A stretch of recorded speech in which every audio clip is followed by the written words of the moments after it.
सभी को नमस्कार। आज बहुत दिनों बाद वीडियो बना रहा हूँ, तो थोड़ा दिवाली करके बिजी चल रहा था।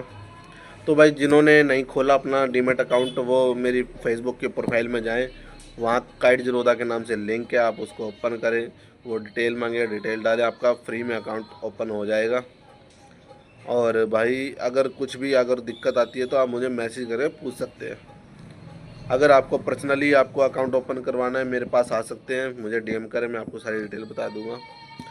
ठीक है जी, मेरा कोई चार्ज नहीं रहेगा, ओनली फ्री रहेगा सब कुछ।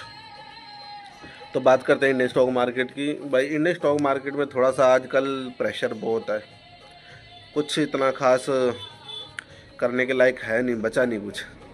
तो सेबी भी चलो हमारे लिए कुछ ना कुछ, रिटेलर के लिए कुछ ना कुछ करती रहती है।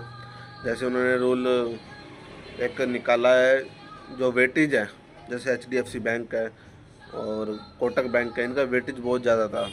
जैसे इन्हीं को कोई अगर कोई हैवी क्वांटिटी बाय करता था, उसी से बैंक निफ्टी हमारा बहुत बढ़िया मूव दे देता था। तो उसको कंट्रोल करने के लिए, ताकि पंप एंड डंप ना हो, उसको कंट्रोल करने के लिए उसका वेटेज कम कर दिया। 20% या 15% से ज़्यादा नहीं होगा किसी भी बैंक का। कोई भी स्टॉक हो, बैंक सेक्टर या कोई मेटल सेक्टर हो, कोई भी उसका 20% से ज़्यादा नहीं होगा वेटेज, ताकि एक स्टॉक में अगर मूव आए तो बैंक निफ्टी पूरा ना हिले। क्योंकि बहुत ज़्यादा ट्रेडर नुकसान कर बैठ चुके हैं इसमें। क्योंकि अगर मान लो कोई एकदम से बड़ा मूव आता है, कोई स्टॉप लॉस नहीं लगाता, आपको पता है 2 रुपये वाला 100 रुपये पहुँच जाता है, जो इसका प्रीमियम होता है। तो उसी को कंट्रोल करने के लिए सेबी भी थोड़ा चलो साथ देती है हमारा, ऐसी बात नहीं है। रिटेलर के बारे में सोचती रहती है, कुछ ना कुछ प्रपोजल निकालती रहती है।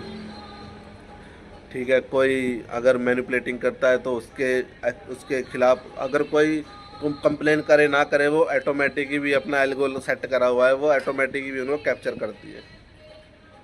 तो अगर आपको लॉन्ग टर्म में इन्वेस्ट करना है तो आप निफ्टी 20 या गोल्ड 20 में आप इन्वेस्ट कर सकते हो।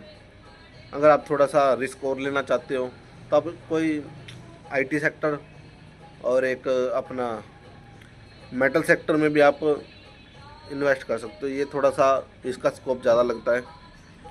ठीक है जी, मैं एक 2-3 थोड़ा स्टॉक में आपको बताता हूँ, आप थोड़ा सा उस पर रिसर्च कर लेना।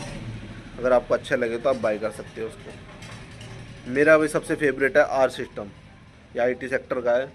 सबसे पहला स्टॉक मैंने यही बाई करा था और बढ़िया अच्छा खासा मुझे बढ़िया प्रॉफिट कमाया था। तो आप इसको ही बाय कर सकते हैं। एक बार अपनी तरफ से रिसर्च ज़रूर करना, कि कभी भी कोई रिकमेंड करे तो सबसे पहले खुद की एनालाइज ज़रूरी है। तो आप आईटीसी कर सकते हो और एक अपना आर सिस्टम, आप एक बार अपनी तरफ से रिसर्च ज़रूर करें। तो वही बात करते हैं, अगर आपको इंडियन स्टॉक मार्केट से अलग कुछ आप क्रिप्टो में आप ट्रेडिंग या वगैरह कुछ इन्वेस्ट करना चाहते हो, तो सबसे बढ़िया अपॉर्चुनिटी आ रही है इस टाइम। आप बिटकॉइन का भी रेट देखोगे तो सबसे ओवरसोल्ड हो चुका है, और एक्स रिपल भाई साहब वो भी ओवरसोल्ड हो चुका है। आप इसके अंदर भी आप इन्वेस्ट कर सकते हो, बहुत अच्छी अपॉर्चुनिटी है। आप एक थोड़ा सा एग्जांपल देखो, अगर आप 1 लाख की एफडी करना चाहते हो, ठीक है, अगर सोच रहे हो तो आप एफडी 1 लाख की जगह आप 70,000 की करो।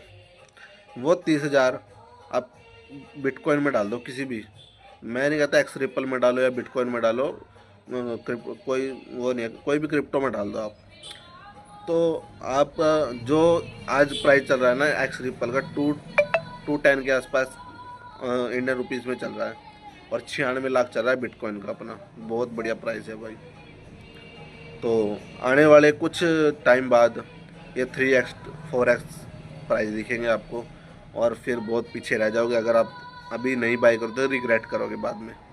ठीक है जी, अगर आप 70,000 की आप एफडी करते हो तो आपका पैसा डबल होने में कम से कम, अगर आपको बैंक 8% भी देता है, कम से कम 9 साल लगेंगे।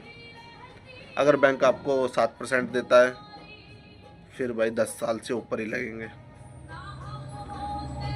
7 और 8 में कोई फ़र्क नहीं है उतना। आपका इन्फ्लेशन आपको आपको इन्फ्लेशन ही आपके मतलब पूरे ही कर देगा, वो इक्वल हो जाएगा। अगर इन्फ्लेशन भी आपको पता है 5 या 6% 7% का इन्फ्लेशन आ जाता है, तो एफडी करना तो हमारे समझ से बाहर है। ठीक है। एफडी से बढ़िया है आपको सेफ, सबसे सेफ गोल्ड भाई। गोल्ड आप गोल्ड में आप इन्वेस्ट कर सकते हो, ठीक है ना। क्योंकि गोल्ड भी ये नहीं है आप ज्वेलरी बनवा ली, ज्वेलरी वो इन्वेस्ट नहीं होता ज्वेलरी बनवाना, वो अपना एक पर्सनल यूज़ के लिए हो गया। अगर आपको इन्वेस्ट के पर्पज़ के उस पर आप गोल्ड बाय करोगे तो आप सब या तो कॉइन ख़रीदे विदाउट पैकिंग, कॉइन ख़रीदे या कोई आप बार ख़रीदे, ठीक है ना। अगर आप ये चीज़ें खरीदेंगे तब आपको बेनिफिट होगा। अगर आप अदरवाइज़ ज्वेलरी बनवा के आप सोच रहे हो मैं इन्वेस्ट कर रहा हूँ, तो वो इन्वेस्ट नहीं रहेगा, क्योंकि जब आप उसको सेल करोगे वही आपका मेकिंग चार्ज वगैरह कट के, तो वही बात आ जाएगी, उसमें लॉस ही होएगा। हाँ, आप उस पर्पज़ से आप इन्वेस्ट कर सकते हो, जैसे आपकी बेटी की शादी है तो भाई चलो बनवाना तो है ज्वेलरी, अभी बनवा के रख ले, वो बढ़िया है।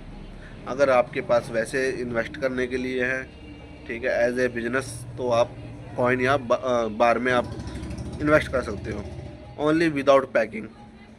पैकिंग वाली कोई भी चीज़ नहीं खरीदनी, क्योंकि पैकिंग के चार्जेस भी होते हैं उसमें, ठीक है।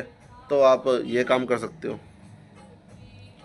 अगर आप इन क्रिप्टो करना चाहते हो, कॉइन DCX का आप अकाउंट खोल सकते हो, उसका भी मैं लिंक डाल दूंगा आपके प्रोफाइल में, आप वहां से अपना अकाउंट ओपन कर सकते हो। कॉइन DCX में नहीं करना चाहते तो और भी अदर प्लेटफॉर्म है, आप वहाँ अपना इन्वेस्ट कर सकते हो। तो भाई एक बार अपनी तरफ से भी एनालाइज ज़रूर करें, उसके बाद ही किसी क्रिप्टो में आप इन्वेस्ट करें, क्योंकि टाइम का कुछ नहीं पता होता, ठीक है ना। हम सोचते हैं ये बहुत गिर चुका है, ओवरसोल्ड हो चुका है, पर ये नहीं कह सकते भाई यहीं से आप बॉटम बन जाए और ऊपर की तरफ रैली कर ले, नहीं, ये भी हो सकता है वहाँ से और गिर जाए, ये लक होता है बस। तो भाई वैसे बढ़िया प्राइस है, आप इसको बाय कर सकते हो, बढ़िया रिटर्न देगा। आज से डेट आज की याद रखना, एक्स रिपल की, आपको 1 साल बाद वो प्राइस 3x 4x आपको दिखेंगे। आज डेट याद रखना, क्योंकि जो आगे की जनरेशन है भाई साहब, वो क्रिप्टो की इतनी दीवानी हो रही है ना, तो वो क्रिप्टो की तरफ बहुत अट्रैक्ट हो रहे हैं। जितना ज़्यादा वॉल्यूम उतनी ज़्यादा डिमांड, जितनी ज़्यादा डिमांड सप्लाई कम होएगी तो ऑटोमेटिक ही प्राइस हाई होंगे। तो आप इन्वेस्ट कर सकते हो। कोई किसी भी तरीके की इंक्वायरी चाहिए तो आप मुझे मैसेज कर सकते हो डायरेक्ट। हर हर महादेव।